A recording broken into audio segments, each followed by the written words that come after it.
জন্য বার হয়েছি হেলমেট ছাড়া, মরতেই চাই। 3000 টাকা হেলমেট হলো এই মামলা। কারণ আমি হাই প্রেশারের রুগী, আমি হেলমেট এখান থেকে আমার বাসা শিবগঞ্জ আর অফিস আমার এখানে, এই জায়গাটুকু আইতে হেলমেট লাগবে।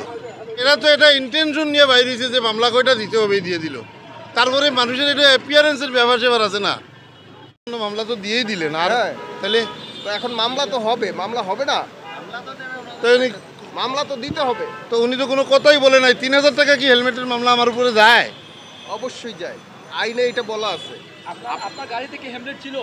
না, গাড়িতে হেলমেট নাই। আমি তো বলছি হেলমেট না, না চালানো উচিত, কারণ আপনি যে কোনো সময় অ্যাক্সিডেন্ট। আচ্ছা স্যার, উনি যে আমার মামলাটা দিল, আমার সাথে অ্যাটলিস্ট 1 সেকেন্ডের কথাও বলবে না যে আপনার বিরুদ্ধে এই হেলমেটের নার কারণে আপনাকে মামলা দিতেছি? উনি তো আপনাকে বলছেন না, আমাকে এটা বলে নাই। উনি তো মামলা লেখার পরে বলছে। আমি বললাম কি করেন, আপনি মামলা দিয়ে দিচ্ছি। আপনি হেলমেট পরা ছিলেন? না, ছিলাম না। হ্যাঁ, তাইলে আমি কি বলছি আমি হেলমেট পরা ছিলাম? আমি বলছি যে আমি তো কোনো লং ডিস্টেন্সে ড্রাইভ করতেছি না। আপনার কি বলতে হবে আমি বলি, কি বলতে হবে? না, আমি তো কোনো লং ডিস্টেন্সে ড্রাইভ করতেছিও না, আমি তো অল্প জায়গায় এই থেকে। আমার আইনে তো লং ডিস্টেন্স, শর্ট ডিস্টেন্স এগুলা দেখেন স্যার, শুনেন, মানুষ বিভিন্ন রকমের, এগুলি বুঝতে হবে আপনাদেরকে। আমি একজন এইজেস মানুষ, আমি অল্প জায়গা এই যে এগুলা আমরা সব সময় বুঝি, হ্যাঁ, এবং আমরা সব সময় জনগণকে আইনগত সহায়তা করি, ঠিক আছে, সব সময়।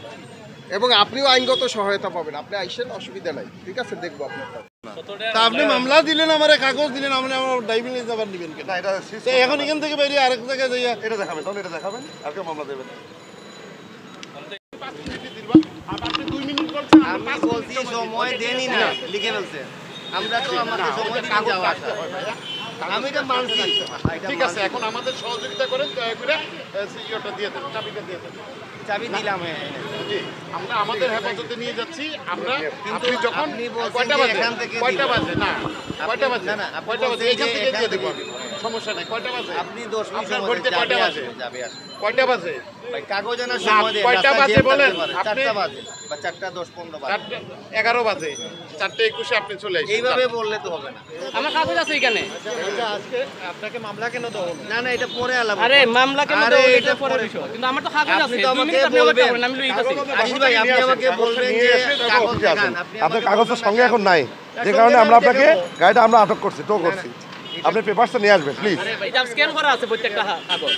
আমি স্ক্যান করে রাখছি প্রত্যেকটা কাগজ, ঠিক আছে? কিন্তু আমি সাথে নিয়ে আসছি নাই। আমার স্ক্যান করা আছে প্রত্যেকটা কাগজ। এই যে ওই ব্রিকেই বাজারে কেন? মধুসূদন ব্রিকেই বাজার। তো কাজে বাজে, আপনি এখন এটা নিয়ে চলে গেলে তো হবে না। জি, 2 জন আসলাম। আমার ড্রাইভিং লাইসেন্স দেন না। আপনি রেজিস্ট্রি পেপার, একটা কাগজ লিখে দিচ্ছি, হ্যাঁ, এখানে লিখছি, দেখেন এখানে লেখা আছে আপনার, এই যে একটা কাগজ লিখে দিচ্ছি আমরা। যে এরা কি এই মোটরসাইকেলের যে নৈরাজ্য যে রাস্তায় যেগুলি বন্ধ করতে পারবে? যারা দুমদাম যারা করতেছে, যে মোটর রাইডারগুলো আসলে শয়তানি করতেছে, তাদের রুট করতে পারে এরা? আমাদের মতো ভদ্রলোকদের ডিস্টার্ব করে। এরপরে উনি তো কোনো আলোচনাই করলো না, নিয়েই কাগজ, উনার এই পাওয়ার ছিল, শক্তি ছিল, মামলা করে দিল। আর হেলমেটের জন্য 3000 টাকার মামলা হয় না? এখানে কথা বলার কিছু নাই। মানে হেলমেট কি নাই? আমি বলছি, আমি তো লং ডিস্টেন্সে গাড়ি চালাচ্ছি না। ঠিক আছে, এরপর থেকে হেলমেট পরে বের হবেন, হ্যাঁ।